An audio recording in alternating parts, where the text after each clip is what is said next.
Hello students, आज हम लोग लेक्चर नंबर 5 शुरू करने वाले हैं केमिकल बॉन्डिंग का। इस लेक्चर में मैं 4 चीजों पे बातचीत करूंगा। पहला है ना, ऑक्सीडाइजिंग और रिड्यूसिंग प्रॉपर्टी किसे कहते हैं और कैसे जज करते हैं कि कोई सब्सटेंस जो है एग्जिस्ट करेगा कि नहीं करेगा। दूसरा, हाइड्रेशन एनर्जी। तीसरा, हाइड्रेशन रेडियस। और चौथा, आयनिक मोबिलिटी। और चारों टॉपिक को सीखने के साथ साथ उस पर ऊपर हम लोग सवाल भी करेंगे। ठीक है, तो पहला टॉपिक शुरू करते हैं, लेक्चर नंबर 5। लेक्चर 5 है ये। लेक्चर 5 में फर्स्ट टॉपिक है oxidising and reducing properties. Oxidising and reducing property.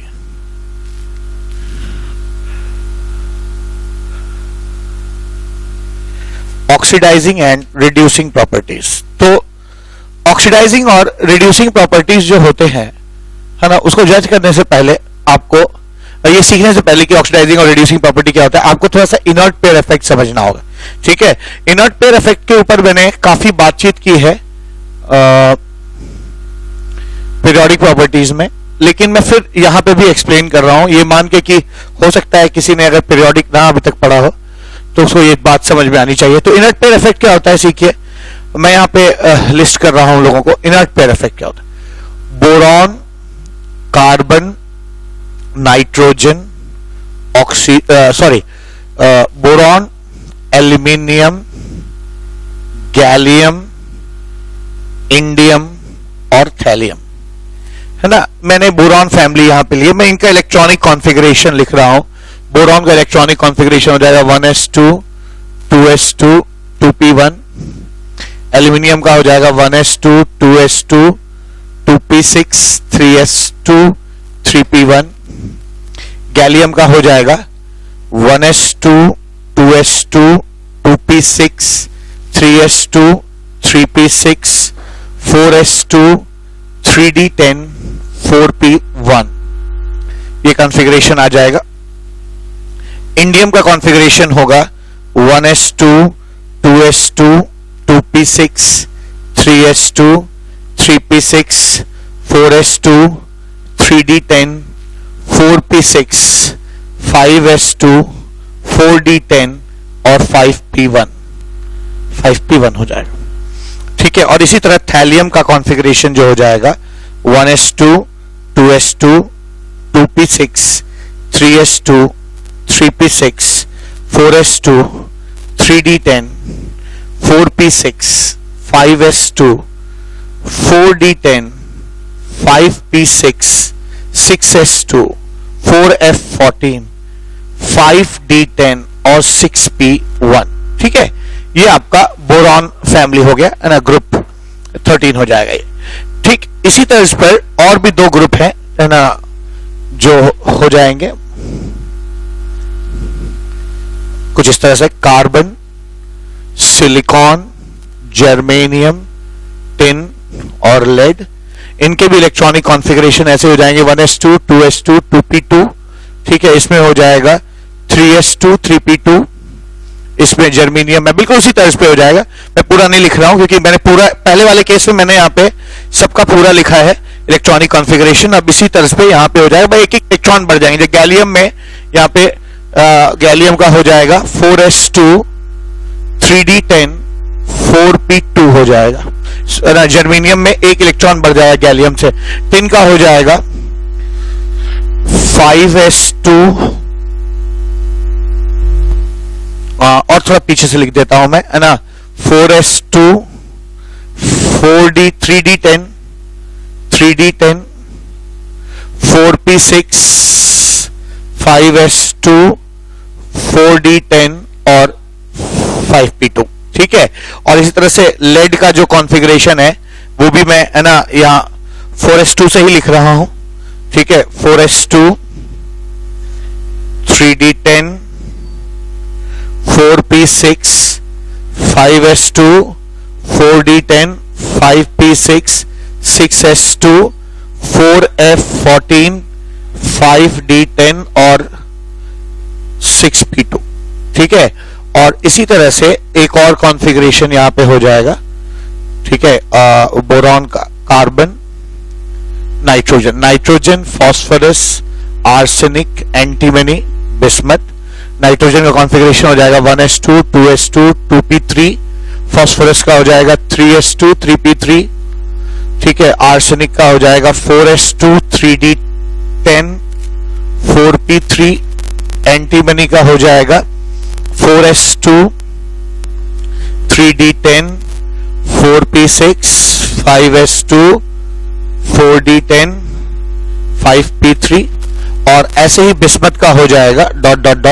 4s2 3d10 4p6 5s2 4d10 5p6 6s2 4f14 5d10 और 6p3, ठीक है। तो मैंने ये कॉन्फ़िगरेशन लिखा। अब यहां पे क्या खास बात है, ध्यान दीजिएगा। बोरॉन जो है वो एक इलेक्ट्रॉन भी लूज कर सकता है और 3 भी लूज कर सकता है। तो बोरॉन जो है वो बोरॉन का जो कॉन्फ़िगरेशन, बोरॉन जो है वो +1 में भी एग्जिस्ट कर सकता है और +3 में भी एग्जिस्ट कर सकता है। लेकिन जाहिर सी बात है, एक लूज करने के बाद इसका डुएट पूरा नहीं होता, तो ये तीनों लूज करता है। तो आमतौर पे बोरॉन +3 जो है वो ज्यादा स्टेबल होता है ना +1 से। सेम एल्यूमिनियम में भी एक इलेक्ट्रॉन भी लूज कर सकता है और 3 भी कर सकता है। तो एल्यूमिनियम जो है वो Al+1 भी हो सकता है और Al+3 भी हो सकता है। लेकिन आमतौर पे Al+3 इसलिए स्टेबल होता है क्योंकि ये 3 इलेक्ट्रॉन लूज करने के बाद यहां पर इसका ऑक्टेट जो है कंप्लीट हो जाता है, ठीक है। इसका ऑक्टेट 8 इलेक्ट्रॉन बच जाते हैं बचे हुए शेल में, ठीक है। तो एक चीज मुझे समझ में आई यहां पे कि एल्यूमिनियम का +3 ज्यादा स्टेबल होगा। ऐसे ही गैलियम की भी बात की जाए तो गैलियम में वैलेंस शेल में यानी 4th शेल में 3 लोग हैं, आप देख सकते हैं, ठीक है। और ये 3 लोग, एक भी इलेक्ट्रॉन लूज हो सकता है, तीनों भी हो सकता है ना। 3 लूज करने में ये फायदा है कि अंदर वाले जो शेल्स हैं उसमें 18 इलेक्ट्रॉन बच जाएंगे। 3rd शेल में 3s2 3p6 और 3d10 18 बच जाएंगे और इसका है ना नियरेस्ट नोबल गैस का कॉन्फ़िगरेशन आ जाएगा। तो ये भी आमतौर पर गैलियम भी +1 और +3 में हो सकता है, लेकिन इसका +3 ज्यादा स्टेबल होता है। लेकिन जैसे ही आप इंडियम पे आते हैं समस्या बढ़ने लगती है। इंडियम में एक तो आपका 3d10 है, 4d10 है। 2 d ऑर्बिटल होने से है ना, आपको पता होगा कि स्क्रीनिंग इफेक्ट की जहां तक बात आती है तो s का स्क्रीनिंग इफेक्ट सबसे ज्यादा होता है, फिर p का और घट जाता है, d का और घट जाता है, f का और घट जाता है। तो d का यहां पे पुअर स्क्रीनिंग इफेक्ट होता है। पुअर स्क्रीनिंग इफेक्ट होने से, मैंने ये चीज पीरियोडिक प्रॉपर्टीज में बहुत अच्छे से पढ़ाई, आप वहां भी एक बार पढ़ सकते हैं।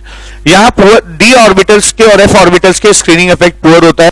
पुअर स्क्रीनिंग इफेक्ट होने से ये 20 इलेक्ट्रॉन न्यूक्लियस के पावर को शील्ड नहीं करते, इनकी स्क्रीनिंग नहीं करते। पुअर शील्डिंग इफेक्ट है, जिससे न्यूक्लियस जो है अगर उसकी ताकत बीच के इलेक्ट्रॉन कम नहीं करते हैं तो न्यूक्लियस काफी ताकतवर हो जाता है, और ताकतवर हो जाने से वो वैलेंस शेल के इलेक्ट्रॉन्स को थोड़ा टाइटली पकड़ लेता है, ठीक है।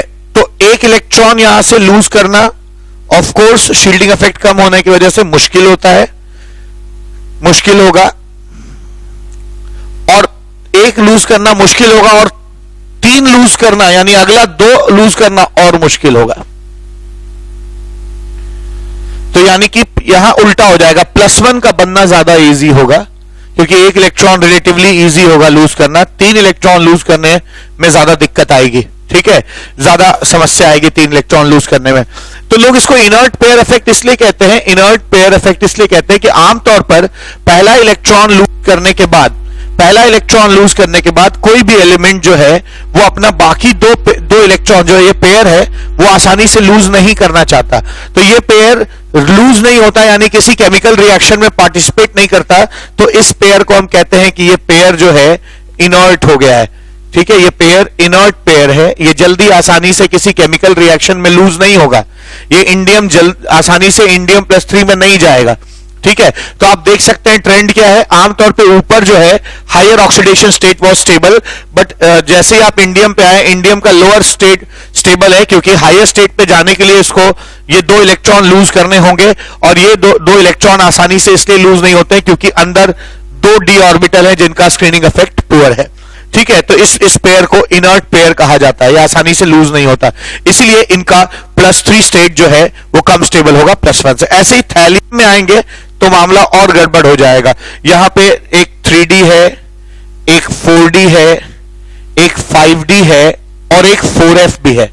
तो इतने लोगों का स्क्रीनिंग इफेक्ट पुअर है और लगभग 4 ऑर्बिटल्स हैं और लगभग 44 इलेक्ट्रॉन्स हैं। 81 इसका 81 इसका एटॉमिक नंबर होता है, यानी आधे इलेक्ट्रॉन लगभग 44 इलेक्ट्रॉन, आधे से भी ज्यादा इलेक्ट्रॉन जो है उनकी स्क्रीनिंग पुअर होगी, जिससे न्यूक्लियस की ताकत बढ़ जाएगी, है ना, न्यूक्लियस का इफेक्टिव न्यूक्लियर चार्ज बढ़ जाएगा और इसलिए ये वैलेंस शेल के इलेक्ट्रॉन को टाइटली पकड़ लेगा, न्यूक्लियस बहुत टाइटली खींचेगा, क्योंकि बीच के इलेक्ट्रॉन उसकी ताकत को कम नहीं कर रहे हैं, तो it will hold it tight.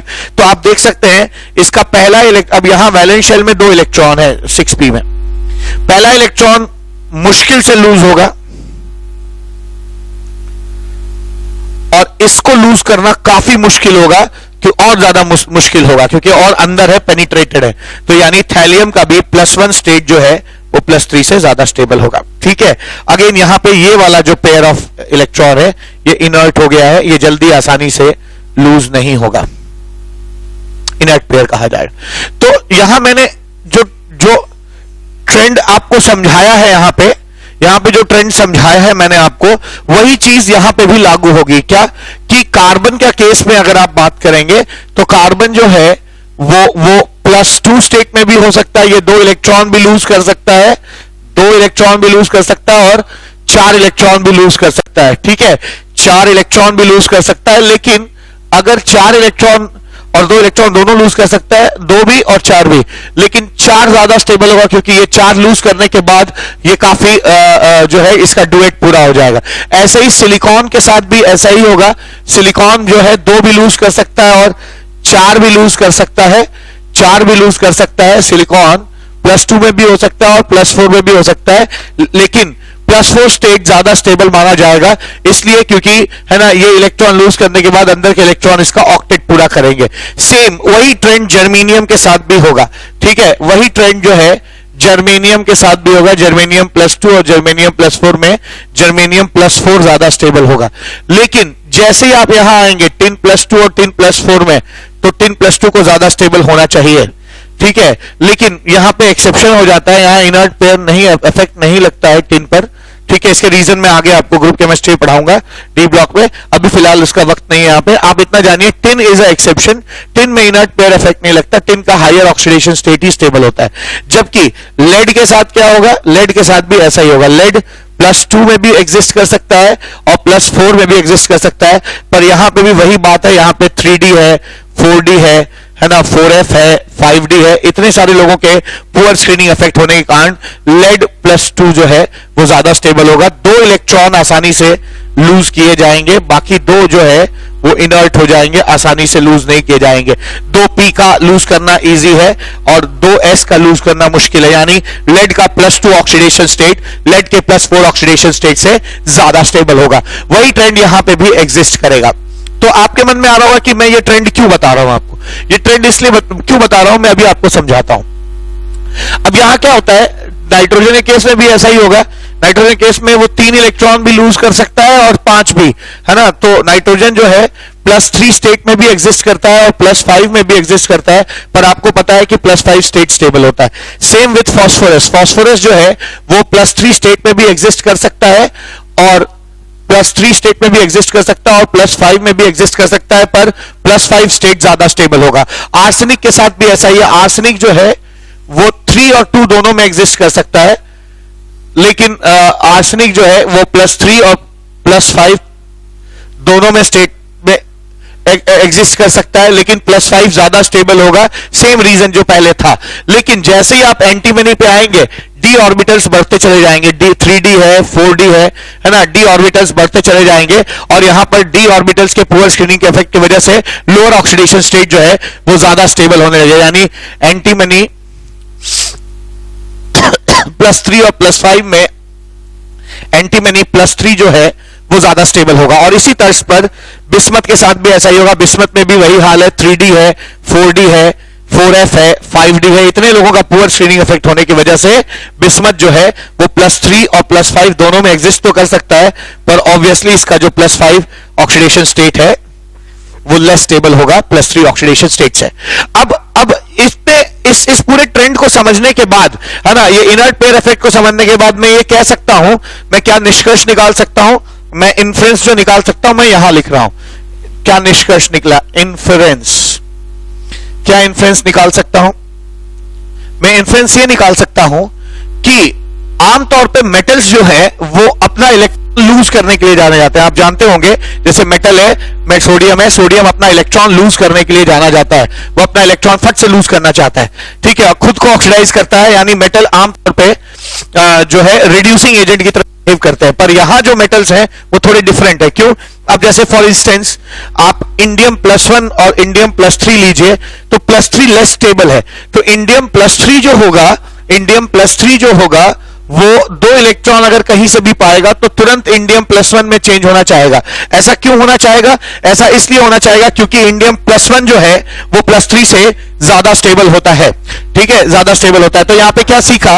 हम पहली बार देख रहे हैं कि मेटल्स जो है इलेक्ट्रॉन एक्सेप्ट कर रहे हैं, ठीक है, हमने पहली बार देखा कि यहां पे जो मेटल्स हैं वो इलेक्ट्रॉन एक्सेप्ट कर रहे हैं। आमतौर पे मेटल्स इलेक्ट्रॉन को लूज करने के लिए जाने जाते हैं, ठीक है, तो यहां पे मेटल एक्सेप्ट कर रहा है इलेक्ट्रॉन, और जो इलेक्ट्रॉन एक्सेप्ट करके खुद को रिड्यूस करे वो कैसा एजेंट हो जाएगा? ऑक्सीडाइजिंग एजेंट हो जाएगा। तो आमतौर पे मेटल्स को जाना जाता है कि वो खुद को ऑक्सीडाइज करके, है ना, ऑक्सीडाइज करते हैं और दूसरे को रिड्यूस करते हैं। यानी जनरली मेटल्स जो होते हैं, generally metals are reducing agents, खुद को ऑक्सीडाइज कहते हैं ना, रिड्यूसिंग एजेंट्स होते हैं। लेकिन यहां पे क्या है, एक विचित्र ट्रेंड दिखाई पड़ रहा है यहां पे, है ना, इन लोगों के साथ। क्या ट्रेंड है इन लोग के साथ? ट्रेंड ये है कि इंडियम जो है वो मेटल की तरह इलेक्ट्रॉन लूज करने के बाद बजाय इलेक्ट्रॉन एक्सेप्ट कर रहा है। ऐसा ही चीज थैलियम के साथ भी हो जाएगा। थैलियम जो है वो +3 स्टेट पे है, अगर होगा तो वो 2 इलेक्ट्रॉन एक्सेप्ट करके +1 स्टेट पे आना चाहेगा। यानी थैलियम जो है उसके साथ रिएक्शन ऐसा हो जाएगा, 2 इलेक्ट्रॉन चेंजेस इनटू थैलियम +1, ठीक है। इसी तर्ज पर आप देखिए यहां पर टिन जो है, टिन के साथ तो नहीं है, टिन का तो +4 स्टेट स्टेबल होता है, पर लेड का जो है +2 स्टेट स्टेबल होता है। यानी कहीं पे अगर लेड आपको +4 स्टेट में मिल रहा है तो वो 2 इलेक्ट्रॉन एक्सेप्ट करके +2 स्टेट में जाने की कोशिश करेगा। यानी मैं लिख सकता हूं लेड +4 2 इलेक्ट्रॉन एक्सेप्ट करके लेड +2 स्टेट में जाने की कोशिश करेगा। ऐसे यहां पे भी आ जाइए, यहां पे भी जो मैं देख सकता हूं कि एंटीमनी का जो है वो +3 और +5 है। +5 कम स्टेबल होता है, ये जैसे ही 2 इलेक्ट्रॉन पाएगा वो +3 में चेंज होना चाहेगा, या बिस्मथ 2 इलेक्ट्रॉन पाकर बिस्मथ +5 +3 में स्टेट में चेंज करना चाहेगा। यानी यहां पर क्या हो जाएगा, यहां पर मैं कह सकता हूं कि अगर मैं यहां पर लिखूं कि एंटीमनी +5 स्टेट में अगर कहीं एग्जिस्ट करता है, अगर उसको 2 इलेक्ट्रॉन मिलेंगे तो वो एंटीमनी +3 स्टेट में चेंज करना चाहेगा। और ऐसे ही बिस्मथ जो है वो भी +5 स्टेट में 2 इलेक्ट्रॉन एक्सेप्ट करके +3 स्टेट में चेंज करना चाहेगा। तो मैं यहां पे क्या कह सकता हूं, मैं यहां पे कह सकता हूं कि generally metals are reducing agent. Generally आमतौर पे मेटल्स का जो कैरेक्टर है वो रिड्यूसिंग एजेंट का होता है। पर ये 5 मेटल्स याद रख लीजिए, इंडियम, थैलियम, लेड, बिस्मथ और एंटीमनी, ठीक है, ये 5 ऐसे मेटल हैं जो किसकी तरह एक्ट कर रहे हैं? ऑक्सीडाइजिंग एजेंट की तरह, खुद को रिड्यूस कर रहे हैं। ये बिल्कुल मेटल का कैरेक्टर नहीं है, मेटल इलेक्ट्रॉन एक्सेप्ट करने के लिए नहीं जाने जाते हैं। यानी यहां पे मैं लिख सकता हूं कि these आयंस, कौन कौन से आयंस है? Indium +3, thallium +3, Pb+4, Sb+5 and bismuth +5 act as oxidising agent की तरह एक्ट करते थे, एक्ट एज ऑक्सीडाइजिंग एजेंट। तो generally metals are known to be reducing agent, but these ions act as oxidising agent. याद रखिए इस बात को, ये ऑक्सीडाइजिंग एजेंट की तरह काम करते हैं। दूसरी बात क्या है? दूसरी नोटेबल बात यह है कि आप अगर रिड्यूसिंग एजेंट्स की बात करिएगा तो नॉन मेटल्स जो है वो ऑक्सीडाइजिंग और रिड्यूसिंग एजेंट दोनों की तरह काम कर सकते हैं। नॉन मेटल्स जो है ऑक्सीडाइजिंग और रिड्यूसिंग एजेंट दोनों की तरह काम कर सकते हैं। तो मैं यहां पे एक बात आपको याद दिलाना चाहता हूं, जो नोटेबल बात है क्या, नोट, ये जो आयोडाइड है ये बहुत अच्छा है ना रिड्यूसिंग एजेंट है, ठीक है, ध्यान रखिएगा, ब्रोमाइड, आयोडाइड है ना, क्लोराइड और फ्लोराइड, ठीक है, रिड्यूसिंग प्रॉपर्टी ऐसे ट्रेंड करती है इनकी, रिड्यूसिंग नेचर।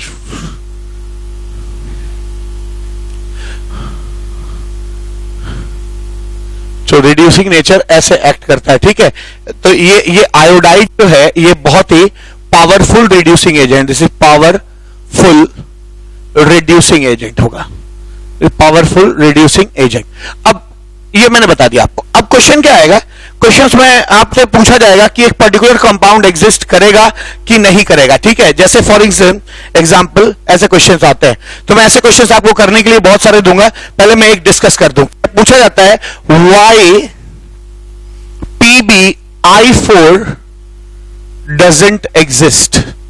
ये तो मैंने ऐसे थ्योरेटिकल क्वेश्चन पूछ लिया, ये क्यों नहीं एग्जिस्ट करता है। एग्जाम में 4 ऑप्शन देके पूछा जाएगा, इनमें से कौन सा कंपाउंड एग्जिस्ट नहीं करता है, which of the following compound does not exist.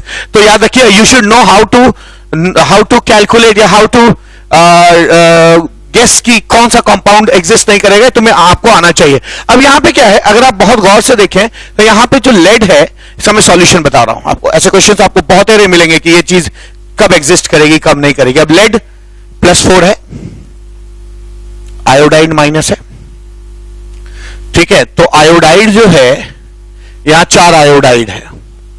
अब ध्यान दीजिएगा, लेड जो है वो बहुत अच्छा क्या है, अभी मैंने पढ़ा, लेड बहुत अच्छा क्या है, ऑक्सीडाइजिंग एजेंट है। This is very good oxidising agent, this is oxidising agent, this is very good oxidising agent. और ये चारों लोग जो हैं वो बहुत अच्छे रिड्यूसिंग एजेंट है, they are good reducing agent. तो होगा क्या, जब भी ऑक्सीडाइजिंग और रिड्यूसिंग एजेंट मिलते हैं वो आपस में रिएक्ट कर जाएंगे, ठीक है, और इसीलिए ये चीज एग्जिस्ट नहीं करती है। अब लेड जो है वो +4 में जाना चाहेगा। और आयोडीन कैसे रिड्यूसिंग एजेंट की तरह बिहेव करता है, आयोडाइड जो है वो अक्सर आयोडीन में चेंज करके अपना 2 इलेक्ट्रॉन लूज कर जाता है। ये बड़ा फेमस है, मैंने रेडॉक्स में भी पढ़ा है आपको कि ना कैसे होता है ये, ध्यान दीजिएगा। तो आयोडाइड ऐसे करने की कोशिश, अपने 2 इलेक्ट्रॉन लूज करने की कोशिश करता है। तो होगा क्या यहां पे, इन 4 आयोडाइड में से 2 आयोडाइड जो है, जैसे ये 4 आयोडाइड में 2 आयोडाइड 2 इलेक्ट्रॉन लूज करेंगे, और वो 2 इलेक्ट्रॉन जो है ऐसे कर सकते हैं आप, जैसे 4 iodide will change into iodine +2 iodide +2 electron, ऐसे हो जाएगा, ठीक है। 4 में से 2 आयोडाइड ने इलेक्ट्रॉन लूज किया और आयोडीन में चेंज कर गया, ये रिएक्शन यहां पे लिखा मैंने, और बाकी जो 2 है वो जस के तस है। और लेड क्या करेगा, लेड +4 जो है वो इन्हीं दोनों इलेक्ट्रॉन्स को एक्सेप्ट करके, अब ये रिएक्शन मैंने यहां बताया आपको, ठीक है, कि लेड +4 जो है वो 2 इलेक्ट्रॉन एक्सेप्ट करके +2 में चेंज करने की कोशिश करेगा। तो ये जो है वो +2 में चेंज कर जाएगा, लेड +2 में। अगर आप इन दोनों रिएक्शंस को जोड़ेंगे तो क्या पाएंगे आप पाएंगे कि ये आयोडाइड और ये आयोडाइड कट जाएगा, 2 आयोडाइड बचेगा, लेड +4, या आप इसको कैंसिल मत करिए, छोड़ दीजिए, ठीक है, इसको ऐसे रख दीजिए, 4 आयोडाइड माइनस 4I माइनस। अब देखिए Pb +4 और 4I माइनस क्या हो जाएगा, PbI4। ये जो, इसको भी ऐसे रहने, 2 आयोडाइड आयन, ठीक है, ये ऐसे रहने।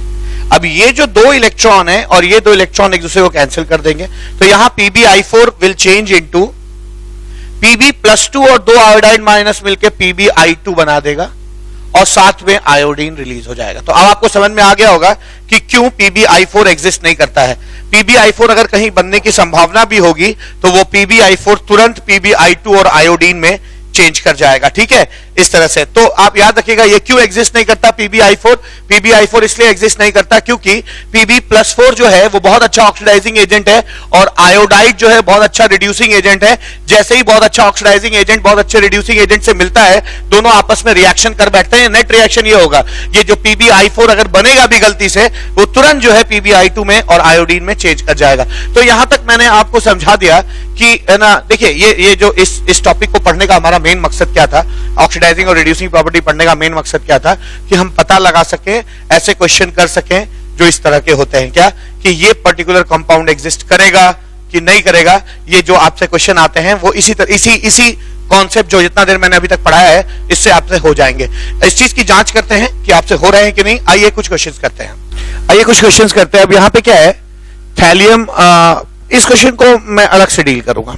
इसको देखिए, थैलियम यहाँ पे +1 स्टेट पे है और आप जानते हैं, मैंने अभी थोड़ी देर पहले बताया कि thallium, indium and thallium, indium, lead +2, antimony +3 और आर्सेनिक है ना +3 स्टेट में एग्जिस्ट करना चाहते हैं। ठीक है, ये इनके स्टेबल स्टेट है और हमेशा ये अपने हायर से लोअर स्टेट में आ जाए। तो यहाँ पे थैलियम प्लस स्टेट में है, +1 स्टेट में है, तो और फर्दर रिड्यूस नहीं होगा, तो थैलियम आयोडाइड एग्जिस्ट करेगा। ठीक है, लेड यहाँ +4 स्टेट में है और आपको पता है कि +4 स्टेट का जो लेड है वो +2 में चेंज होना चाहता है। तो यहाँ पे क्या है, अभी तो ये क्वेश्चन मैंने डील भी किया था कि यहाँ लेड +4 स्टेट में और आयोडाइड -1 स्टेट में है, तो होगा क्या, ये जो लेड है वो लेड +4 स्टेट में खुद को रिड्यूस करना चाहता है और आयोडाइड बहुत अच्छा रिड्यूसिंग एजेंट है, तो ये एग्जिस्ट नहीं करेगा, बल्कि ये चीज जो है PbI2 और आयोडीन में चेंज कर जाएगी। तो आप कह सकते हैं कि ये एग्जिस्ट नहीं करेगा। ठीक है, लेकिन PbI2 एग्जिस्ट करेगा क्योंकि लेड यहाँ +2 स्टेट में है और +2 इसका स्टेबल स्टेट होता है। ऐसे यहाँ बिस्मथ +5 स्टेट में है, सॉरी एंटीमनी और बिस्मथ होगा, आई एम सॉरी, ये बिस्मथ होगा। ठीक है, तो यहाँ बिस्मथ +5 स्टेट में है, एग्जिस्ट नहीं करेगा। ठीक है, ये एग्जिस्ट नहीं करेगा क्योंकि ये तुरंत जो है बिस्मथ +3 और आयोडीन में चेंज कर जाएगा। ठीक है, तो लेकिन बिस्मथ +3 स्टेट में अगर है तो एग्जिस्ट करेगा। अब यहां पे क्या है, बिस्मथ +5 स्टेट में ये कंपाउंड एग्जिस्ट इसलिए कर रहा है क्योंकि जैसे यहां क्या था, बिस्मथ रिड्यूस होना चाहता था तो ये रिड्यूसिंग एजेंट भी था पावरफुल। आयोडाइड बहुत पावरफुल रिड्यूसिंग एजेंट होता है, लेकिन क्लोराइड और फ्लोराइड नहीं होता है, इसलिए क्लोराइड और फ्लोराइड इसको रिड्यूस नहीं कर पाएंगे, तो ये इसी स्टेट में एग्जिस्ट करेगा। ऐसे BIF5 भी एग्जिस्ट करेगा। क्यों, ये रिड्यूस होना चाहता है लेकिन ये अच्छा रिड्यूसिंग एजेंट नहीं है, इसलिए दोनों के बीच में रिएक्शन नहीं होगा। आपको पता है कि कॉपर का जो +2 स्टेट होता है, देखिए ध्यान दीजिएगा, मैं यहां पे लिख रहा हूं कुछ नोटेबल बातें कि copper +2 is more stable than copper +1। ठीक है, और iron +3 is more stable then iron +2। ठीक है, iron +3 is more stable because इसका D5 होता है कॉन्फ़िगरेशन और हाफ फील्ड लोग जो है वो स्टेबल होते हैं, है ना, 4:3D5 half field configuration is more stable, Grecian is stable, is very stable, ज्यादा स्टेबल होता है। तो यहां पे क्या है कि कॉपर +2 स्टेट में है, यहां कॉपर +2 स्टेट में है, तो +2 स्टेट में ये स्टेबल होता ही है। ठीक है, आपको पहली बात मैंने यही बताई थी, तो +2 स्टेट में स्टेबल है, ये एग्जिस्ट करेगा।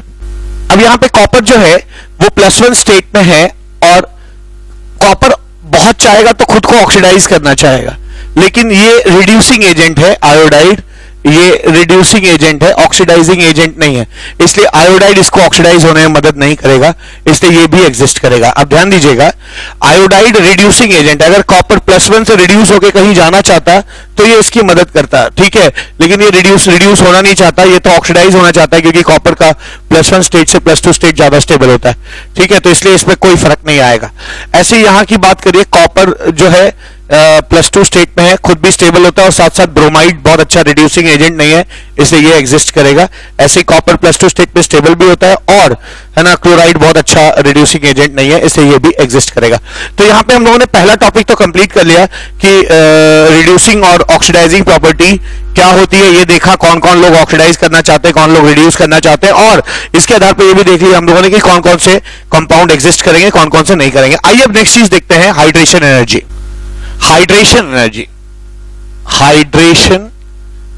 हाइड्रेशन बहुत स्पेसिफिक वर्ड है, असलियत में ज्यादा जनरलाइज्ड वर्ड होता है सॉल्वेशन एनर्जी, इसका जनरल वर्ड हो जाएगा सॉल्वेशन एनर्जी। सॉल्वेशन एनर्जी हो जाए।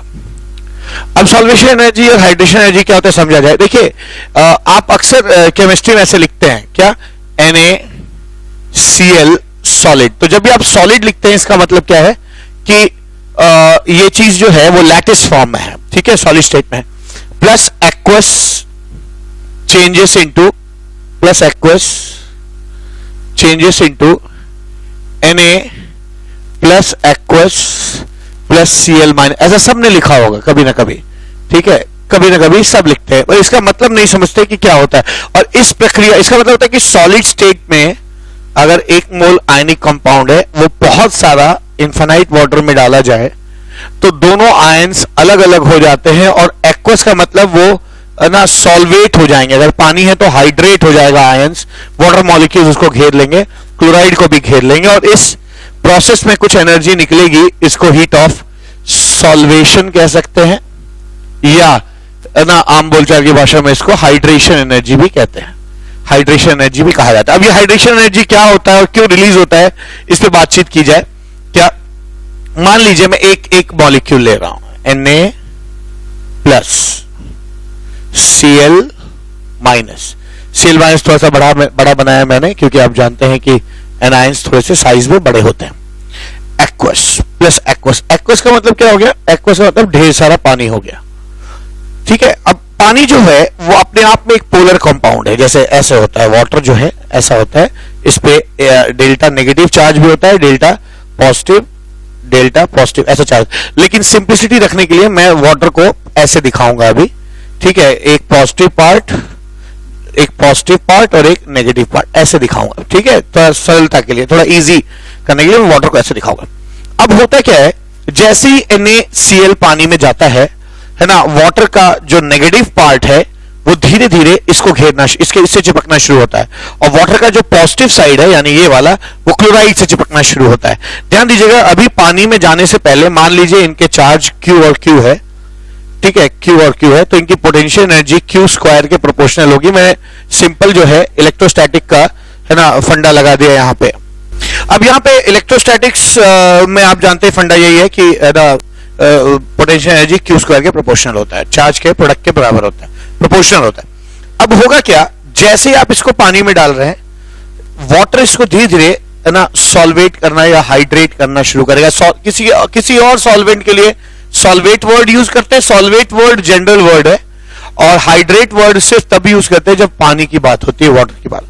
अब होगा क्या, यहाँ पे सोडियम जो है इसको धीरे धीरे वाटर मॉलिक्यूल घेरना ऐसे शुरू करेंगे इसको, ठीक है, वाटर मॉलिक्यूल घेरना शुरू करेंगे इसको, और सभी वाटर मॉलिक्यूल का जो नेगेटिव पार्ट है वो इस तरफ सोडियम की तरफ आ जाएगा, ऐसे इस तरह से आ जाएगा।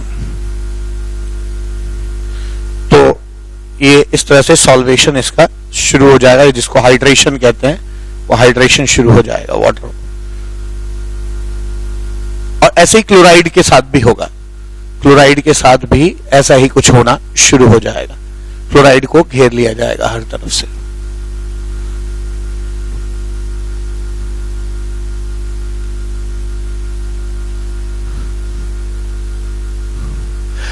और ये इसका नेगेटिव पार्ट इस तरफ आ जाएगा और इसका पॉजिटिव साइड पीछे रह जाएगा। और क्लोराइड के केस में पॉजिटिव पार्ट इस तरफ हो जाएगा, पॉजिटिव पार्ट मींस ये वाला पार्ट, हाइड्रोजन वाला पार्ट है ना, और नेगेटिव पार्ट मतलब ऑक्सीजन वाला पार्ट। तो ये चीज यहां आ जाएगी ऐसे।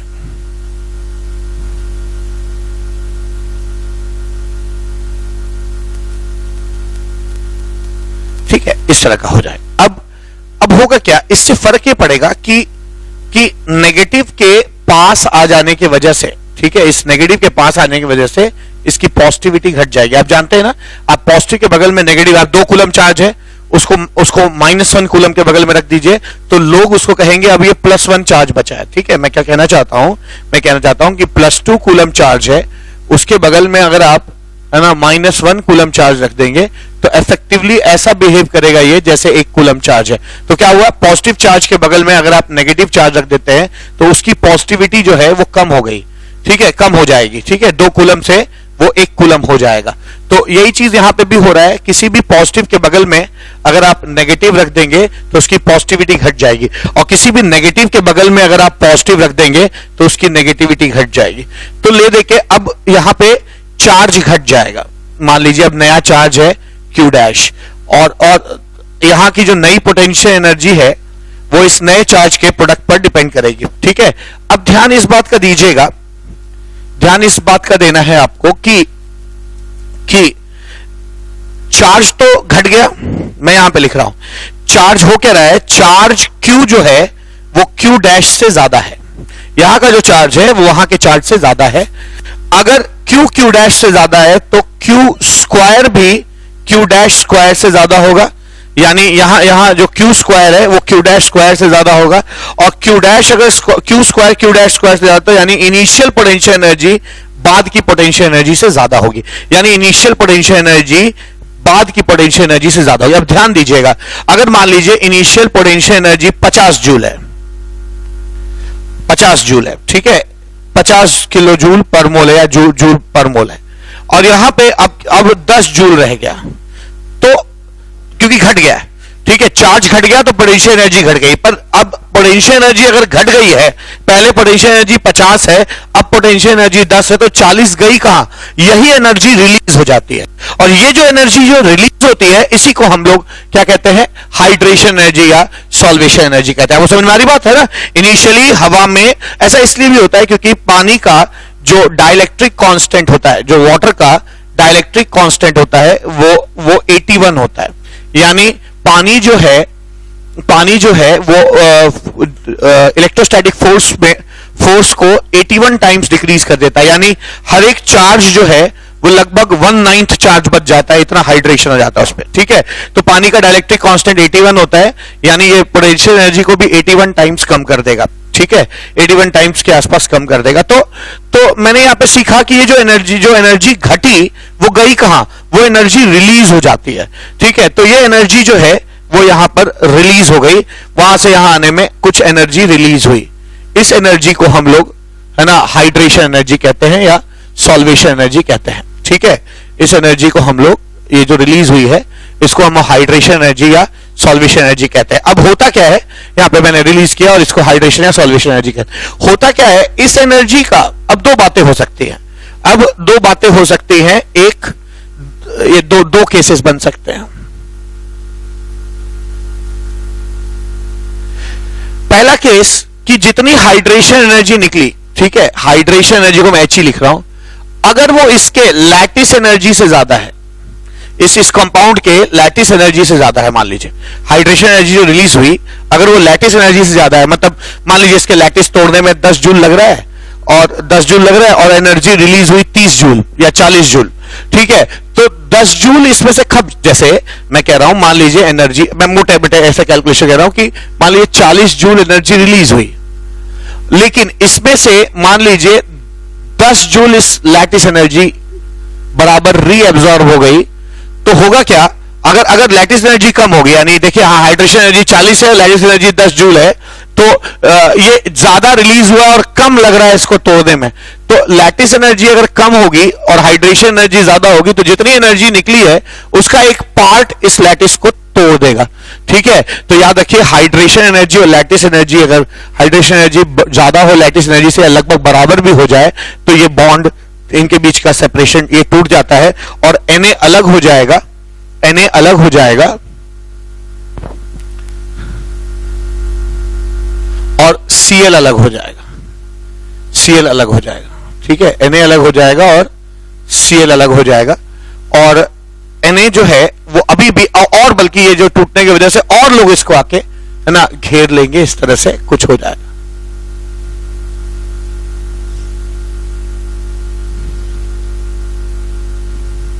इस तरह से इसका सॉल्वेशन हो जाएगा, और ये नेगेटिव यहां पे रह जाएगा,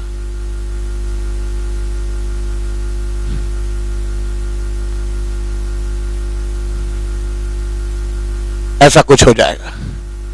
इसी चीज को केमिस्ट्री में Na एक्वस कहा जाता है, इसको Na एक्वस कहा जाता है। ठीक है, Na एक्वस का मतलब, Na प्लस एक्वस का मतलब कि Na आयन को वाटर मॉलिक्यूल्स ने घेर लिया है।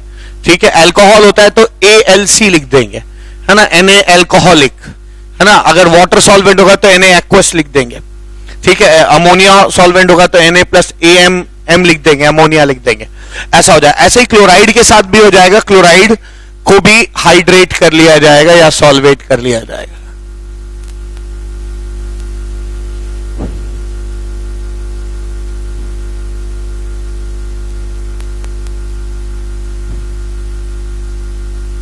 इस तरह से सॉल्वेशन हो जाए। और जरूरी नहीं कि एक ही लेयर सॉल्वेशन हो, कई मल्टी लेयर सॉल्वेशंस भी होते हैं। ठीक है, कई लेयर्स में, है ना, वाटर मॉलिक्यूल एक लेयर हो जाता है, फिर उसके ऊपर भी और लोग अट्रैक्शन से, है ना, उससे आके जुड़ जाते हैं, ऐसा होता है। ठीक है, मल्टी लेयर हाइड्रेशन हो जाता है। बल्कि मैं अभी थोड़ी देर में आपको बताऊंगा कि ऐसा कब होगा और किस में ज्यादा होगा, किस में मल्टी लेयर ज्यादा होगा, किस में कम होगा, इसके बारे में भी हम लोग बातचीत करेंगे अभी।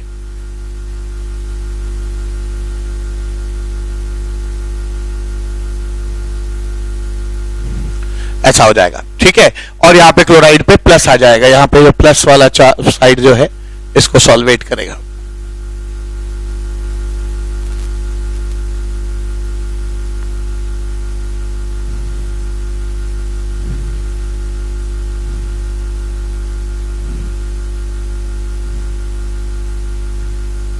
ऐसा हो जाएगा। ठीक है, इसी को हम लोग क्लोराइड माइनस एक्वस कहते हैं। तो अभी मैंने एक चीज सीखी कि अगर हाइड्रेशन एनर्जी लैटिस एनर्जी से ज्यादा होगी तो सारे आयंस, देखिए ये जो लैटिस था, लैटिस में करोड़ों सोडियम और करोड़ों क्लोराइड एक दूसरे से चिपके हुए थे। ठीक है, चिपके हुए थे, लेकिन जैसे ही आपने पानी में डाला उनका हाइड्रेशन हुआ, हाइड्रेशन एनर्जी रिलीज हुई और उसका एक छोटा सा भाग उसके लैटिस एनर्जी को तोड़ने में चला गया, तो सारे आयंस टूट टूट के अलग अलग हो गए। और आयंस जब अलग अलग हो जाएंगे तो छोटे छोटे आयंस का घुलना आसान होगा। यानी आज मैंने सीखा कि अगर किसी आयनिक कंपाउंड का, ये बहुत बड़ी चीज है, इंपॉर्टेंट है क्या, अगर किसी आयनिक कंपाउंड की लैटिस एनर्जी से उसकी हाइड्रेशन एनर्जी ज्यादा होती है तो वो उस सॉल्वेंट में सॉल्युबल होगा। ठीक है, ध्यान रखिएगा। जबकि अगर उल्टा हो जाए कि आपने पता चला 40 जूल एनर्जी रिलीज हुई है, लेकिन इसके लैटिस तोड़ने में कितना चाहिए, 80 जूल चाहिए, तो 80 जूल कभी मिल ही नहीं पाएगा क्योंकि उतनी एनर्जी रिलीज ही नहीं हुई। ठीक है, 40 रुपए आपने कमाया, 80 रुपए का खर्चा है किसी चीज को खरीदने में, तो आप वो नहीं खरीद पाएंगे। लेकिन अगर आपने 40 रुपए कमाया है और कोई चीज 10 रुपए में आ रही है तो वो चीज खरीदी जा सकती है, वो चीज हो जाएगा। ठीक है, ऐसे ही यहां पे है। तो अगर कभी उल्टा हो जाए कि हाइड्रेशन एनर्जी जो है वो लैटिस एनर्जी से अगर कम हो जाती है तो वो कंपाउंड जो है वो इनसॉल्युबल होगा। The ionic compound will be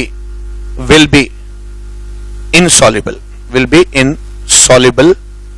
in that solvent। Solvent की बात कर रहे हैं तो आप यही चीज ये भी लिख सकते हैं, सॉल्वेशन एनर्जी भी लिख सकते हैं। अगर किसी चीज की हाइड्रेशन एनर्जी, किसी चीज की सॉल्वेशन एनर्जी लैटिस एनर्जी से कम हो जाएगी तो वो चीज सॉल्युबल नहीं होगी, और किसी चीज की सॉल्वेशन एनर्जी अगर लैटिस एनर्जी से ज्यादा या बराबर होगी तो वो चीज जो है वो सॉल्व हो जाएगी। ठीक है, तो यहां पे मैंने आपको कब कोई चीज सॉल्युबल होगा, कब कोई चीज नॉट सॉल्युबल होगा, ये मैंने आपको बता दिया। और ये भी बता दिया कि हाइड्रेशन एनर्जी किसे कहते हैं। बल्कि आप हाइड्रेशन एनर्जी का क्या डेफिनेशन लिख सकते हैं, या सॉल्वेशन एनर्जी का क्या डेफिनेशन लिख सकते हैं, the amount of energy released when 1 mole of ionic compound is solvated in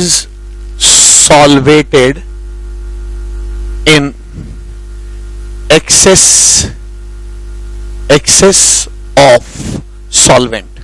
ठीक है, आप जहां जहां सॉल्वेंट लिखा है वहां आप वाटर भी लिख सकते हैं, सॉल्वेंट की जगह अगर वाटर लिखेंगे तो सॉल्वेटेड की जगह आप लिखेंगे हाइड्रेटेड, और एनर्जी को कहेंगे हाइड्रेशन एनर्जी। ठीक है, तो एक चीज तो यहां पे क्लियर हो गया कि मैंने आपको हाइड्रेशन एनर्जी किसे कहते हैं ये भी समझा दिया। ठीक है, याद रखिएगा यहां जो हाइड्रेशन एनर्जी रिलीज होगी, यहां जो हीट ऑफ हाइड्रेशन होगा वो एक्चुअली इन दोनों एनर्जी का डिफरेंस ही होगा, पोटेंशियल एनर्जी का डिफरेंस होगा। ठीक है, इतनी एनर्जी रिलीज होगी और ये वैल्यू हमेशा नेगेटिव आएगी। नेगेटिव का मतलब एनर्जी जो है वो रिलीज होगी, क्योंकि बाद की एनर्जी कम है, शुरू की ज्यादा है। फाइनल माइनस हम इनिशियली हमेशा करते हैं डिफरेंस निकालने के लिए। जब भी आप फाइनल माइनस इनिशियल करेंगे तो नेगेटिव आएगा। Negative signifies that energy is released, energy is released, energy is released. ठीक है, तो ये सिग्निफाई करता है। अब आगे की बात क्या कि जो हाइड्रेशन एनर्जी है ये किन फैक्टर्स पे डिपेंड करता है, इसको भी जानने की जरूरत है कि ये हाइड्रेशन एनर्जी आखिर किन किन फैक्टर्स पे डिपेंड करता है। तो आप देख रहे हैं कि हाइड्रेशन एनर्जी का कहीं ना कहीं संबंध जो है वो पोटेंशियल एनर्जी से पे डिपेंड कर रहा है। ठीक है, पोटेंशियल एनर्जी से रिलेटेड है। तो मैं यहां पे लिख रहा हूं फैक्टर्स अफेक्टिंग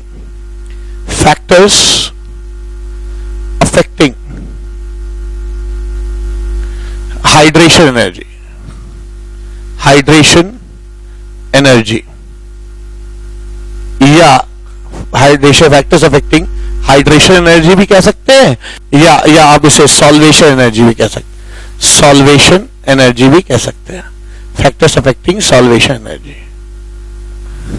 अब पहला फैक्टर क्या है जो इसको अफेक्ट करता है, फर्स्ट फैक्टर, तो याद रखिए हाइड्रेशन एनर्जी जो है वो लैटिस एनर्जी की तरह ही है ना, दोनों कैटायन और एनायन के चार्ज के प्रोडक्ट पर डिपेंड करता है। ऐसा मैंने आपको लैटिस एनर्जी के केस में बताया था। दिस इज फर्स्ट पॉइंट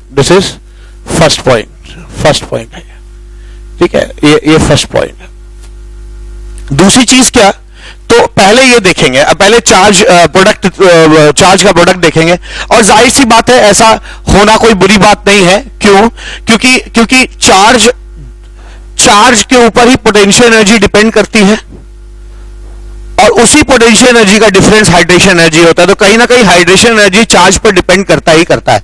तो यहां ऐसा लिख देने में कि हाइड्रेशन एनर्जी जो है वो चार्ज के प्रोडक्ट के प्रोपोर्शनल होगा, ऐसा कहने में कोई बुरी बात नहीं है। ठीक है, दूसरी बात क्या है, दूसरी चीज यह है कि आप जानते हैं कि पोटेंशियल एनर्जी इलेक्ट्रोस्टैट्स में जो होता है, मैं आपको बता दूं, यहां लिख रहा हूं मैं, पोटेंशियल एनर्जी जो है वो कहीं ना कहीं रेडियस के भी प्रोपोर्शनल होती है। आप जानते हैं पोटेंशियल एनर्जी जो होता है 1/4 pi epsilon not Q1 Q2 by R होता है। तो आप यहां से देख सकते हैं पोटेंशियल एनर्जी रेडियस के भी इनवर्सली प्रोपोर्शनल होता है। ठीक है, ध्यान दीजिएगा, रेडियस के भी इनवर्सली प्रोपोर्शनल होता है पोटेंशियल एनर्जी। ठीक है, रेडियस के इनवर्सली प्रोपोर्शनल होता है। तो जितना रेडियस छोटा होगा पोटेंशियल एनर्जी उतनी ज्यादा होगी, और जितनी पोटेंशियल एनर्जी ज्यादा होगी उतनी हाइड्रेशन एनर्जी भी ज्यादा होगी। ठीक है, पोटेंशियल एनर्जी जितनी ज्यादा होगी उतनी ही हाइड्रेशन एनर्जी भी ज्यादा होगी। तो कहीं ना कहीं पोटेंशियल एनर्जी का चार्ज के प्रोडक्ट से जो डिपेंडेंसी था रेडियस पे भी डिपेंडेंसी है। ठीक है, आप बोलेंगे लेकिन रेडियस तो बदल नहीं रहा, तो रेडियस इसलिए नहीं बदल रहा क्योंकि आप एक कंपाउंड ले रहे हैं, उसका रेडियस नहीं बदलेगा। ठीक है, लेकिन अगर आप 2-3 कंपाउंड्स को आपस में कंपेयर करेंगे तो वहां रेडियस अफेक्ट में आ जाएगा। अच्छा, अच्छी बात क्या है कि ये अलग सॉल्वेट हो रहा है और ये अलग सॉल्वेट हो रहा है। कुछ इसके वजह से कुछ हाइड्रेशन इसके वजह से हाइड्रेशन एनर्जी निकलेगी और कुछ इसके वजह से हाइड्रेशन एनर्जी निकलेगी। उन दोनों को जोड़कर ही टोटल हाइड्रेशन एनर्जी हम कहते हैं कि टोटल हाइड्रेशन एनर्जी निकलेगी। तो इसकी जो हाइड्रेशन एनर्जी निकलेगी वो इसके रेडियस के इनवर्सली प्रोपोर्शनल होगी, और इससे जो हाइड्रेशन एनर्जी निकलेगी वो इसके रेडियस के इनवर्सली प्रोपोर्शनल होगी, और टोटल जो एनर्जी होगी वो इन दोनों के टोटल हाइड्रेशन एनर्जी इन दोनों का सम होगी। तो मैं कह सकता हूं कि जो हाइड्रेशन एनर्जी है वो दो तरह की हाइड्रेशन एनर्जी का सम है, एक कैटायन की हाइड्रेशन एनर्जी और एक एनायन की। कैटायन की जो हाइड्रेशन एनर्जी होगी वो रेडियस ऑफ कैटायन पे डिपेंड करेगी, और जो एनायन की हाइड्रेशन एनर्जी होगी रेडियस ऑफ एनायन पर डिपेंड करेगी। ठीक है, तो एनायन पे डिपेंड करेगी। तो ये आपका सेकेंड पॉइंट हो गया। सेकेंड बात, आप तीसरी बात क्या, तीसरी बात यह है कि कहीं ना कहीं हाइड्रेशन जो है वो इस बात पर भी निर्भर करता है कि सॉल्वेंट कैसा है। आप इसी NaCl को अगर आप अल्कोहल में डालते हैं तो अलग एनर्जी रिलीज होगी, और इसी NaCl को आप वाटर में डालेंगे तो अलग रिलीज होगी। क्या फर्क है? सॉल्वेशन का फर्क है। जितना सॉल्वेंट पोलर होगा, पोलर मतलब द्विध्रुवीय, जिसके दो पोल्स हों, जितना सॉल्वेंट पोलर होगा उतना एनर्जी रिलीज होने की संभावना ज्यादा होगी। ठीक है, तो ये बात जो है वो तीसरा फैक्टर हो जाता है कि hydration energy also depends on, hydration energy और solvation energy also is proportional to 1 by epsilon R. ठीक है, इसके प्रोपोर्शनल होता है 1/1 माइनस एप्सिलॉन आर, जहां एप्सिलॉन आर जो है उसको आप लोग कहते हैं डाई इलेक्ट्रिक कांस्टेंट। ठीक है, इसको कहते हैं डाई इलेक्ट्रिक कांस्टेंट, और ये हमारा थर्ड पॉइंट है। वैसे दिस इज थर्ड पॉइंट, हमारा थर्ड फैक्टर है, और इसको हम कहते हैं डाई इलेक्ट्रिक कांस्टेंट कहा जाता है। इसको this called dielectric constant कहा जाता है। ऐसा इसलिए, देखिए मैं समझाऊं आपको, जैसे वाटर है, वाटर का फॉर एग्जांपल मैं यहां पे बता रहा हूं आपको, वाटर का डाइलेक्ट्रिक कांस्टेंट जो है वो 81 होता है, और अल्कोहल का जो डाइलेक्ट्रिक कांस्टेंट, मान लीजिए मिथेनॉल की बात कर रहा हूं मैं, मिथेनॉल का जो डाइलेक्ट्रिक कांस्टेंट है वो 35 होता है। तो जाहिर सी बात है कि अगर आप इसमें देखेंगे, इसमें कंपेयर करेंगे अगर, तो आप पाएंगे कि जो सेम आयनिक कंपाउंड है उसके लिए है ना हाइड्रेशन एनर्जी जो है वो वाटर की ज्यादा होगी हाइड्रेशन एनर्जी ऑफ किससे, है ना, मिथेनॉल से, अल्कोहल से। यानी क्या सीखा, कहीं ना कहीं हाइड्रेशन एनर्जी और डाइलेक्ट्रिक कांस्टेंट प्रोपोर्शनल है। तो क्या ये बात यहां से निकल के आती है? बिल्कुल आएगी। कैसे? देखिए, अगर डाइलेक्ट्रिक कांस्टेंट ज्यादा होगा तो 1 बाय डाइलेक्ट्रिक कांस्टेंट की वैल्यू क्या आएगी? कम आएगी, और 1 बाय डाइलेक्ट्रिक कांस्टेंट की वैल्यू अगर कम आएगी तो 1 माइनस 1 बाय डाइलेक्ट्रिक कांस्टेंट की वैल्यू ज्यादा आएगी। ठीक है, मैं यहां पे कह रहा हूं ये जब ज्यादा होगा तो किसी भी चीज कोई अगर अमाउंट कोई क्वांटिटी ज्यादा होती है तो उसका रेसिप्रोकल छोटा हो जाता है, लेकिन अगर कोई छोटी चीज है तो 1 में से उस छोटी चीज को घटाएंगे तो उसकी वैल्यू बड़ी आएगी, और अगर कोई बड़ी चीज को 1 में से घटाएंगे तो उसकी वैल्यू छोटी आएगी। यानी ये बड़ी वैल्यू आएगी, और ये जब बड़ा हो जाएगा तो हाइड्रेशन एनर्जी भी बड़ी होगी। ये तो एक्सपेरिमेंट से पता चलता है, यानी है ना, मैं कह सकता हूं कि हाइड्रेशन एनर्जी भी ज्यादा होगी। तो आप देख सकते हैं कहीं ना कहीं हाइड्रेशन एनर्जी और जो डाइलेक्ट्रिक कांस्टेंट है दोनों के बीच में एकदम डायरेक्टली प्रोपोर्शनल वाला रिलेशनशिप है। ठीक है, ये लिखा ऐसे जाता है क्योंकि एक्सपेरिमेंटली चीजें ऐसे निकल के आती हैं, पर मन ही मन आप इसको ऐसे समझ सकते हैं। क्या आप यहां लिख दे रहा हूं मैं, ऐसे समझ सकते हैं, देख ही रहे हैं आप, जिसका डाइलेक्ट्रिक कांस्टेंट ज्यादा है उसकी हाइड्रेशन एनर्जी ज्यादा है। तो इस पॉइंट को आप ऐसे भी समझ सकते हैं कि हाइड्रेशन एनर्जी कहीं ना कहीं डाइलेक्ट्रिक कांस्टेंट के प्रोपोर्शनल सी दिखती है। हाँ, होती नहीं है, होती प्रोपोर्शनल है 1 माइनस 1 बाय एप्सिलॉन आर के, ये एक्सपेरिमेंटली डिटरमाइंड है, लेकिन इसका मतलब यही निकलता है। तो मोटा मोटा आप अगर दिमाग में ये बैठा दे कि जिस सॉल्वेंट का डाइलेक्ट्रिक कांस्टेंट ज्यादा होगा उसकी हाइड्रेशन एनर्जी भी ज्यादा होगी। अब यहां पे हम लोगों ने हाइड्रेशन एनर्जी देख लिया, आइए हाइड्रेशन एनर्जी पे कुछ क्वेश्चंस करते हैं। अब यहां पे क्या है, हाइड्रेशन एनर्जी पूछा गया है कि इसको हाइड्रेशन एनर्जी के आधार पे अरेंज करिए। तो हाइड्रेशन एनर्जी के आधार पे अरेंज करते हुए सबसे पहले चार्ज देखते हैं, तो इसमें +1 -1 है, 1 × -1 का मॉड, 1 × -1 इसमें भी है, 1 × -1, 1 × -1, 1 × -1 ऐसा आ जाएगा। तो सबसे पहला चीज क्या होता है कि Z plus into Z minus charge के प्रोपोर्शनल होता है। चार्ज तो सबका सेम है, सभी कोई की वैल्यू 1 ही आएगी, प्रोडक्ट ऑफ चार्ज 1 आ जाएगा। अब चीज देखेंगे 1/RA प्लस 1/RC। आप जानते हैं कि हाइड्रेशन एनर्जी जो है वो इनवर्सली प्रोपोर्शनल है 1/RA प्लस 1/RC के।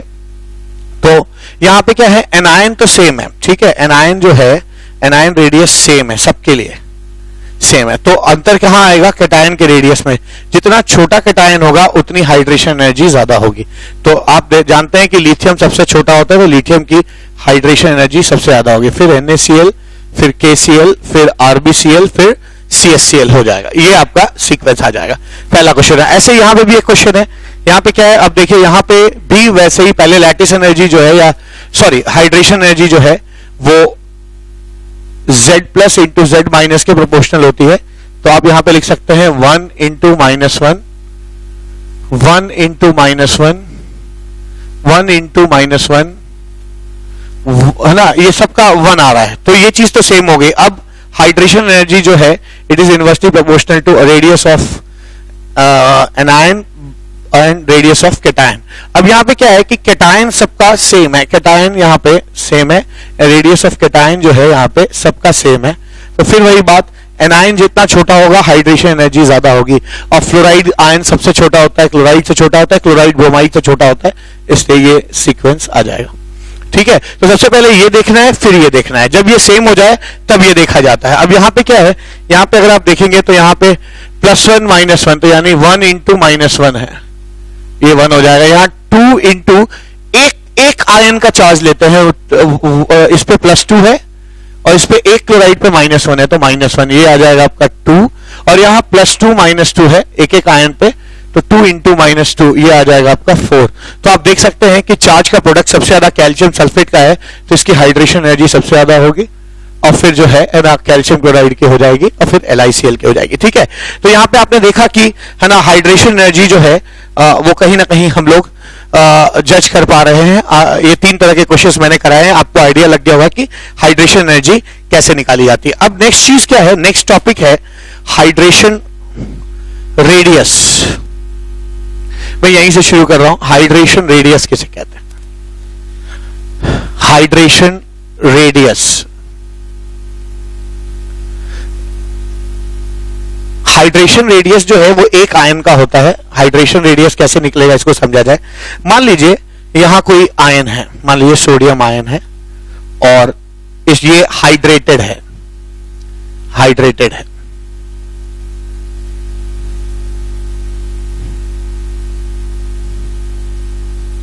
ऐसे ऐसे हाइड्रेटेड है। जो बात मैं कैटायन के लिए बता रहा हूं वो बात एनायन के लिए भी उतनी ही ट्रू होगी, कोई अलग से एनायन के लिए नहीं, सेम कॉन्सेप्ट एनायन के लिए भी ट्रू होगा। अब होता क्या है कि ध्यान रखिए कि ये आयन का जितना चार्ज डेंसिटी ज्यादा होगी है ना, उतना ही चार्ज डेंसिटी क्या होता है, चार्ज बाय वॉल्यूम। ठीक है, तो चार्ज डेंसिटी जितनी ज्यादा होगी, या उल्टा करिए है ना, चार्ज डेंसिटी मैं यहां लिख रहा हूं, जितना वॉल्यूम छोटा होगा चार्ज डेंसिटी उतनी ज्यादा होगी। और फिजिक्स में आपने पढ़ा होगा चार्ज डेंसिटी जितनी ज्यादा होती है उतना इलेक्ट्रिक फील्ड ज्यादा होगा, और जितना इलेक्ट्रिक फील्ड ज्यादा होगा उतना ही हाइड्रेशन ज्यादा होगा, हाइड्रेशन ज्यादा होगा, और जितना हाइड्रेशन ज्यादा होगा, अब कई बार है ना मल्टी लेवल का हाइड्रेशन हो जाता है, कई लेवल पे है ना वाटर या सॉल्वेंट जो है जुड़ते हैं इससे, कई लेवल 2-3 लेवल बन जाता है इससे, इस तरह से।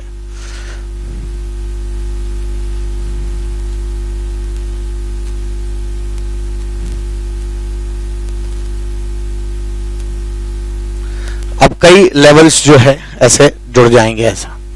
ठीक है, तो इसको ये जो रेडियस आता है, ये अप्रोक्सीमेटली ये रेडियस, ये इसको आप लोग हाइड्रेशन रेडियस कहते हैं, it is called hydration radius, इसको हम लोग हाइड्रेशन रेडियस कहते हैं, हाइड्रेशन रेडियस कहा जाता है।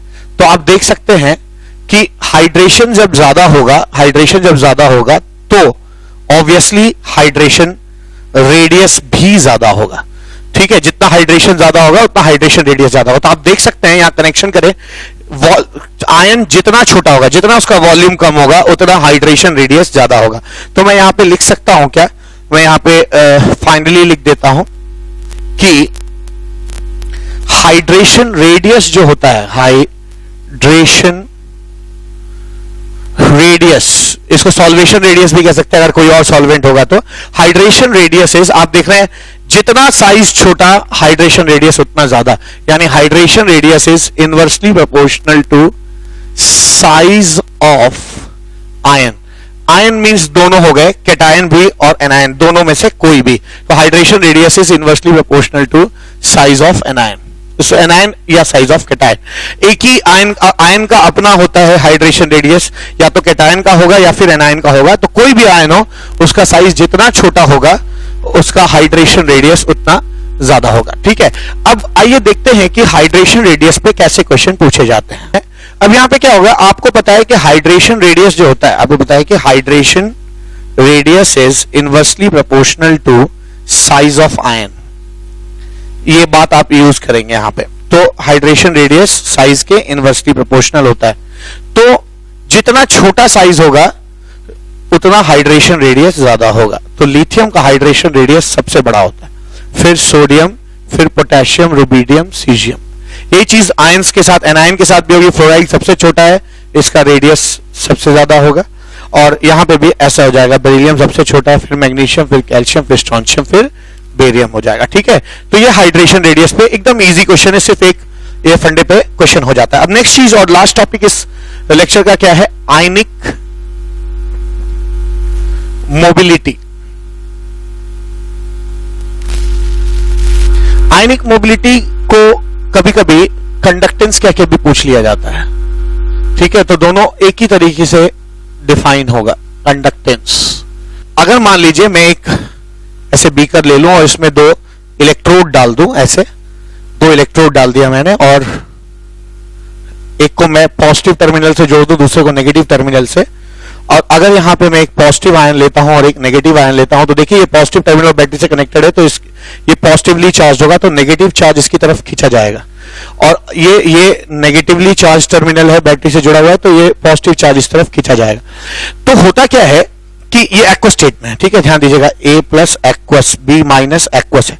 अब होता क्या है कि आयनिक मोबिलिटी होती क्या है, आपने एक सॉल्वेंट में या वाटर में इनको घोल दिया है, इन आयंस को डाल दिया, और आपने इलेक्ट्रोड प्लेट लगा दिया, और आप चेक कर रहे हैं कि जैसे आप प्लेट लगाएंगे ये जो चार्ज है ये इस तरफ मूव करेगा और ये नेगेटिव चीज इस तरफ मूव करेगी। तो एक्वस मीडियम में सारे सॉल्वेंट मॉलिक्यूल को घेर कर एक साथ किसी इलेक्ट्रोड की तरफ जाना मूवमेंट है, और इस मोबिलिटी को आयनिक मोबिलिटी कहते हैं। जब आयन का हाइड्रेशन बहुत ज्यादा होगा, बहुत ज्यादा तामझाम उसके साथ चिपका होगा सॉल्वेंट का, तो उसका आयनिक मोबिलिटी कम हो जाएगी, वो मूव करने में उसको दिक्कत होगी। तो मैं ये कहना चाहता हूं कि अच्छा, और एक बात है, आयंस जो है अगर मूव करते हैं तो एक करंट आयंस पे चार्ज होता है। चार्ज अगर मूव करेगा तो इसका मतलब करंट फ्लो कर रहा है। तो आप ध्यान दीजिए, पॉजिटिव चार्ज जिधर मूव करता है उस तरफ करंट होता है, तो करंट जो है इस तरफ मूव कर रहा है, इस तरफ है। और नेगेटिव चार्ज इधर मूव करता है, उसके ऑपोजिट डायरेक्शन में करंट होता है, तो करंट इस दिशा में है। अब ध्यान दीजिएगा, जिसकी आयनिक मोबिलिटी ज्यादा हो, यानी जो तेजी से मूव करेगा, वो ज्यादा करंट उसमें फ्लो करेगा। ठीक है, लोग ज्यादा करंट मूव करेगा और ज्यादा करंट फ्लो करेगा, और करंट जब ज्यादा फ्लो करेगा तो हम कहेंगे उस चीज की कंडक्टेंस जो है वो ज्यादा है। ठीक है, देखिए, करंट आसानी से मूव करे तो हम कहते हैं कंडक्टेंस ज्यादा है, आसानी से मूव ना करे तो रेजिस्टेंस ज्यादा है। Ease of moving the current, ease of flowing the current is called conductance, and जो दिक्कत होती है जिसमें करंट मूव करने में उसको रेजिस्टेंस कहते हैं। तो कंडक्टेंस और रेजिस्टेंस इनवर्सली प्रोपोर्शनल होता है। खैर, रेजिस्टेंस तो नहीं पूछते हैं, और रेजिस्टेंस फिजिक्स की चीज है, केमिस्ट्री में नहीं पूछी जाती, लेकिन आयनिक कंडक्टेंस पूछ लेंगे आपसे। तो आयनिक कंडक्टेंस तब ज्यादा होगी जब आयनिक मोबिलिटी ज्यादा होगी। ठीक है, तो मैं एक चीज तो यहां कर लूं कि इन आयंस के फ्लो करने को आयनिक मोबिलिटी कहते हैं। आयनिक मोबिलिटी अगर ज्यादा है तो आप समझ लीजिए उसका कंडक्टेंस भी ज्यादा होगा, क्योंकि वहां ज्यादा करंट फ्लो करेगा, तो हम कहेंगे उसका कंडक्टेंस भी ज्यादा है। ठीक है, एक बात। अब आयनिक मोबिलिटी किस बात पर डिपेंड करेगी, तो ध्यान दीजिएगा, जितना ज्यादा हाइड्रेशन होगा, ठीक है, या साइज से शुरू करते हैं, साइज ऑफ आयन जितना ज्यादा होगा हाइड्रेशन या उल्टा कर लिए, साइज जितना छोटा होगा आयन का, हाइड्रेशन रेडियस उतना ही बड़ा होगा। यानी आप बहुत सारे लोगों को चिपकाए हुए होंगे, और अगर आपसे बहुत सारी चीजें चिपक जाएं तो आपको मूव करने में मुश्किल होगी। ठीक है, तो हाइड्रेशन रेडियस उतना ही ज्यादा होगा, और हाइड्रेशन रेडियस ज्यादा होगा तो आपकी आयनिक मोबिलिटी, ठीक है, आपकी आयनिक मोबिलिटी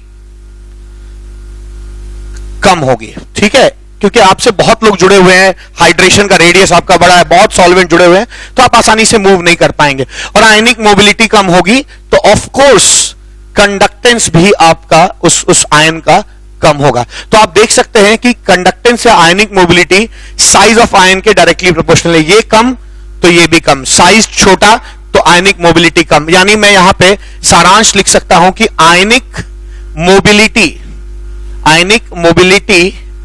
या कंडक्टेंस जो है वो कहीं ना कहीं इनवर्सली डायरेक्टली प्रोपोर्शनल होता है। इनवर्सली प्रोपोर्शनल होता है हाइड्रेशन रेडियस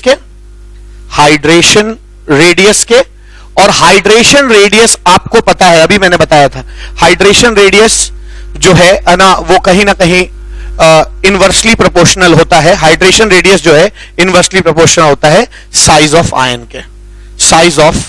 के, ठीक है, साइज ऑफ आयन के इनवर्सली प्रोपोर्शनल होता है। तो यहां पर मैं लिख सकता हूं क्या,